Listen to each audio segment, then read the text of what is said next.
Hello दोस्तों, स्वागत है आपका आपके अपने यूट्यूब चैनल पर। जैसा कि आप सभी जानते हैं 16 फ़रवरी को हमारा एमपीपीएससी प्रीलिम्स का एग्ज़ाम है, जिसमें अभी 49 से 50 डेज़ बाकी है। तो उसी को ध्यान में रखते हुए हम यूनिट 6 स्टार्ट कर रहे हैं, जो हम कम से कम 10 से 15 लेक्चर में इस यूनिट को कंप्लीट करने की कोशिश करेंगे। ठीक है, क्योंकि सभी को हमने देखा है कि यूनिट 6 और यूनिट 9, साथ ही यूनिट 10 और यूनिट 1, जो भी हिस्ट्री के जो संकल्पना जो नया टॉपिक जुड़े वह, तो इसमें सबसे ज़्यादा प्रॉब्लम आ रही है। तो हम इन चारों यूनिट को 10-10 दिन कर कंप्लीट करने की कोशिश करेंगे। ठीक है, तो जिसमें हम स्टार्ट कर रहे हैं पहले यूनिट 6। ठीक है, तो जितनी भी हमारी यूनिट्स होगी, हम सारी यूनिट्स को कोशिश करेंगे कि हम हैंड रिटन नोट्स के माध्यम से ही कंप्लीट करें और टू द पॉइंट नोट्स पढ़ें। मतलब जितना काम का हो उतना, ज़्यादा कुछ क्योंकि पढ़ने की ज़रूरत नहीं है, क्योंकि याद भी नहीं रहता। ठीक है, तो स्टार्ट करते हैं हम यूनिट 6। और यूनिट 6 में भी हम पहला टॉपिक स्टार्ट कर रहे हैं, भारत की विदेश व्यापार नीतियाँ।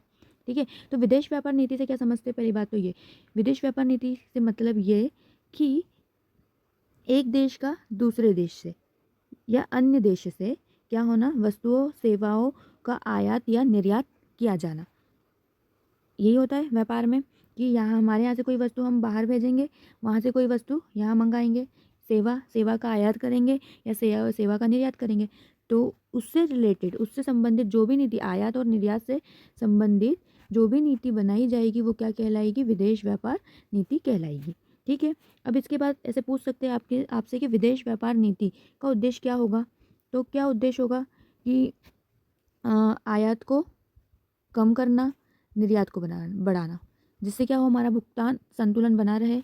इसके बाद रोजगार सर्जन करना और जो चीज़ें हमारे यहाँ उपलब्ध नहीं हैं उन्हें उपलब्ध कराना, वस्तुओं की गुणवत्ता को सुनिश्चित करना, सेवाओं की गुणवत्ता को सुनिश्चित करना।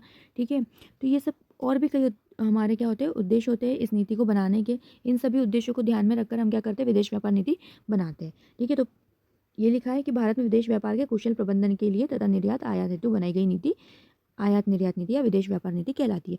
देखिए, सभी जानते हैं हमारे यहाँ पर एलपीजी लागू हुई 1991 में। ठीक है, एलपीजी कब लागू किया गया? हमने एलपीजी को 1991 में। और इसी के बाद हमारी पहली आयात निर्यात नीति मतलब EXIM policy, export import policy, EXIM policy आई। सबसे पहली एग्जिम पॉलिसी आई। अब याद रखने की, देखो, अगर आपको एलपीजी पता है कि 1991 में आया था, तो आप याद रख लोगे कि फिर एक ही साल बाद क्या आ गई थी हमारी एग्जिम पॉलिसी, यानी आयात निर्यात नीति, इन एक्सपोर्ट इम्पोर्ट पॉलिसी। ठीक है, एक ही साल बाद, जिसकी जो टाइम पीरियड अवधि थी 1992 से 1997 तक, 5 वर्ष की। ठीक है, तो पहली आ गई, तो यहाँ से आपको एक पॉइंट मिल गया कि पहली हमारी आयात निर्यात नीति यानी एग्जिम पॉलिसी आई थी 1992 से 1997 के लिए। ठीक है, फिर इसके बाद दूसरी आई 1997 से 2002, फिर आई हमारी 2002 से 2007। पर ये वाली नीति बीच में ही इसको बदल दिया गया और आई 2004 से 2009 के लिए एक नई नीति, और उस समय इसका नाम अब चेंज हो गया था और 2004 से इसका नाम हो गया विदेश व्यापार नीति। 1992 में इसका नाम था एग्जिम पॉलिसी, 2004 में इसका नाम हो गया विदेश व्यापार नीति। ठीक है, तो ये याद रखना। यहाँ से आप डायरेक्ट क्वेश्चन बन सकता है कि विदेश व्यापार नीति का नाम विदेश व्यापार नीति किस वर्ष किया गया था? 2004 के तहत। ठीक है, फिर 2004 के बाद कब आई नीति? 2004 के बाद आई हमारी 2009 से 2014 के लिए, फिर 2015 से 2020 के लिए, फिर आई 2023 के लिए, 23 की नीति। ठीक है, तो देखिए, ये सारी नीति के बारे में हम थोड़ा थोड़ा पढ़ेंगे और 2023 की जो हमारी न्यू नीति है, नई वाली जो पॉलिसी है, उसको हम डिटेल में पढ़ने की कोशिश करेंगे। ठीक है, फिर भी हम यहाँ पर देख लेते हैं कुछ इंपॉर्टेंट पॉइंट्स जो विदेश व्यापार नीति से संबंधित है। तो जो विदेश व्यापार नीति ऐसे पूछ सकते हैं कि किस संस्था द्वारा ये शासित या विनियमित होती है? तो ये होती है विदेश व्यापार महानिदेशालय द्वारा। किसके द्वारा? विदेश व्यापार महानिदेशालय द्वारा। और ये कब बना था? ये बना था 1991 में। इसका मुख्यालय है न्यू दिल्ली में। ठीक है, और ये जो महानिदेशालय है वो किस मंत्रालय के अधीन आता है? तो ये आता है वाणिज्य एवं उद्योग मंत्रालय के अधीन। किसके अंदर आता है? वाणिज्य एवं उद्योग मंत्रालय के अधीन। ठीक है, तो ये आपसे कभी भी पूछ लिया जाए कि विदेश व्यापार नीति किस मंत्रालय के अधीन, तो आपको लगाना है वाणिज्य एवं उद्योग मंत्रालय। ठीक है, और आपको वाणिज्य और उद्योग मंत्रालय में वर्तमान में इसके मंत्री कौन है, आपको ये कमेंट कर बताना है। ठीक है, साथ ही साथ ये जो नीति है ये किस अधिनियम द्वारा विनियमित की जाती है, आपको ये भी पता होना चाहिए। तो वो अधिनियम का नाम है, लिख लीजिएगा आप साइड में, विदेश व्यापार, विकास और विनियमन अधिनियम 1991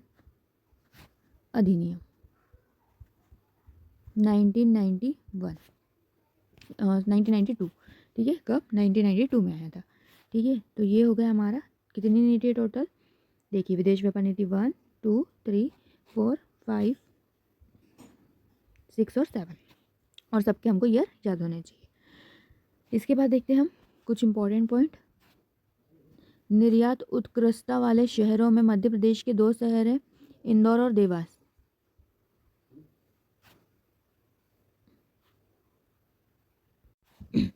तो चलिए अब हम देखते हैं हमारी पहली वाली एग्जिम नीति। इसकी अवधि थी 1992 से 1997, ठीक है। तो ये हमारी 8वीं पंचवर्षीय योजना के पैरेलल चल रही थी, ठीक है। ये भी याद रख लेना। और इसमें मेन पॉइंट क्या है? शुल्क मुक्त आयात क्षेत्र बढ़ाए गए, और EPCG योजना, मतलब इसका फुल फॉर्म याद रखिएगा, एक्सपोर्ट प्रमोशन कैपिटल गुड्स, को लागू किया गया। चलिए देखते हैं अब हमारी, इसके बाद फिर हमारी आई थी दूसरी नीति 1997 से 2002 तक, और इस समय हमारे मंत्री कौन थे? BB रमैया, वाणिज्य एवं उद्योग मंत्रालय के मंत्री BB रमैया थे। इसके तहत क्या किया गया? शुल्क रहित लाइसेंस वैधता को बढ़ाया गया, 12 माह से 18 माह कर दिया गया।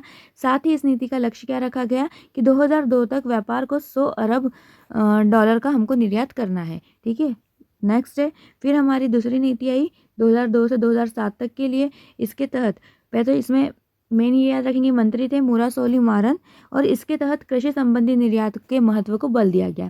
यानी कृषि संबंधी जो भी निर्यात है वो किसमें जोड़ दिया गया? कृषि संबंधी निर्यात को, तो 2002 की नीति में, ठीक है। और ये जो नीति है ये इसके साथ साथ 10वीं पंचवर्षीय योजना चल रही थी, ये भी याद रखिएगा।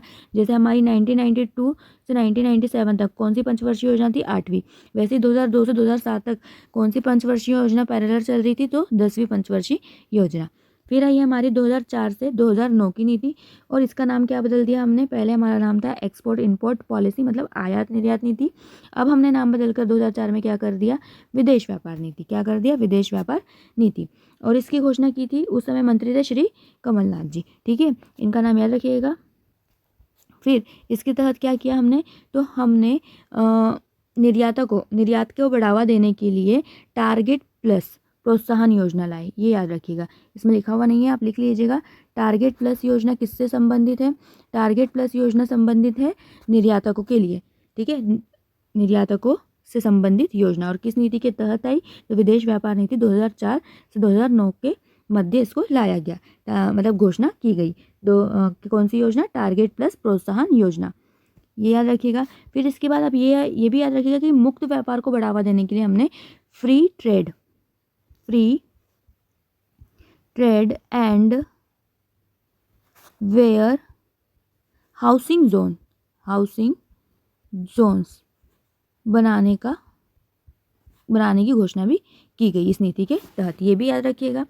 फिर हमने विशेष कृषि उपज योजना भी लाए। क्यों? कृषि के निर्यात के संवर्धन हेतु लाए हम। क्या लाए? विशेष कृषि उपज योजना, ठीक है। इसके बाद हमने सेवाओं के लिए, जो सेवा है उसके निर्यात हेतु हमने क्या किया? सेवा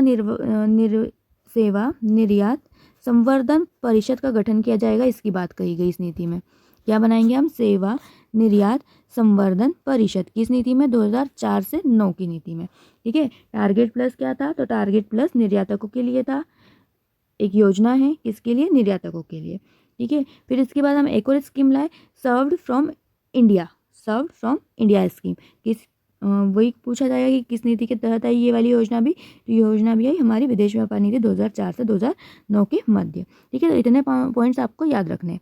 फिर हमारी नेक्स्ट देखेंगे हम विदेश व्यापार नीति 2009 से 2014 के लिए आई। इस समय मंत्री थे श्री आनंद शर्मा थे, इनके द्वारा ये घोषणा की गई इस नीति की। और इस नीति के तहत लक्ष्य क्या रखा गया कि 2011 तक ही हमको जो हमारा व्यापार है वो कितना करना है? 200 अरब डॉलर तक करना है, ठीक है। ये भी याद रखिएगा।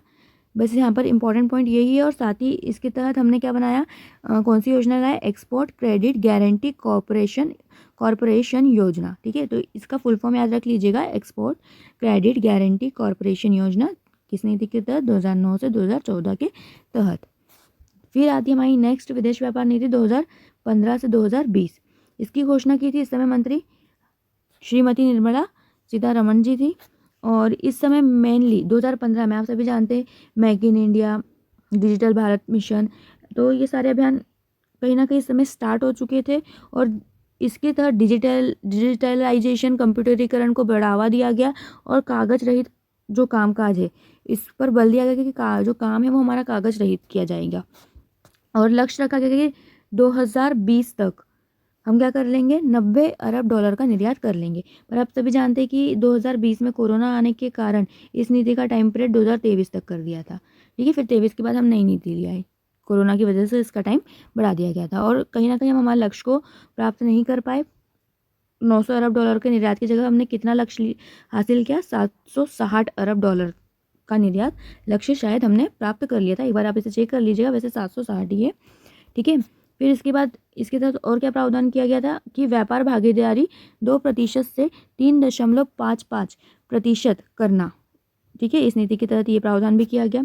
और साथ ही EPCG, SEG special economic zone और MIS का क्या किया जाएगा, बनाए जाएंगे, का गठन किया जाएगा। ये सारी स्कीम्स इसके अंतर्गत चलाई गई। ठीक है, इन सब का प्रावधान इसमें किया गया था। तो ये हो गई आपकी विदेश व्यापार नीति 2015 से 2020।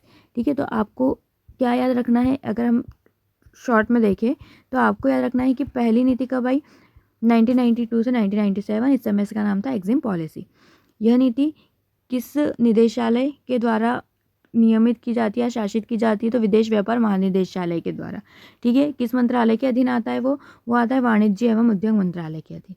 कब नाम बदला इसका, तो इसका नाम बदला 2004 में। क्या नाम रख दिया, विदेश व्यापार नीति। उस समय वाणिज्य मंत्री कौन थे, श्री कमलनाथ जी। कौन थे, श्री कमलनाथ जी।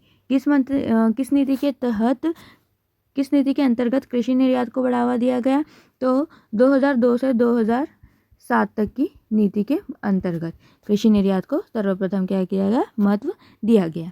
ठीक है, फिर इसके बाद पूछ लेंगे कि टारगेट प्लस प्रोत्साहन योजना किससे संबंधित है, तो ये संबंधित है निर्यातकों से। किससे संबंधित है, निर्यातकों को प्रोत्साहन देने से। तो किस नीति में इसे लाया गया, तो इसे लाया गया 2004 से 2009 की नीति में। ठीक है, इसके बाद जो हमारी विदेश व्यापार नीति है 2015 से 2020 तक के लिए कितना लक्ष्य निर्धारित किया गया था, तो 900 अरब डॉलर का हमको क्या करना था, निर्यात करना था 2020 तक।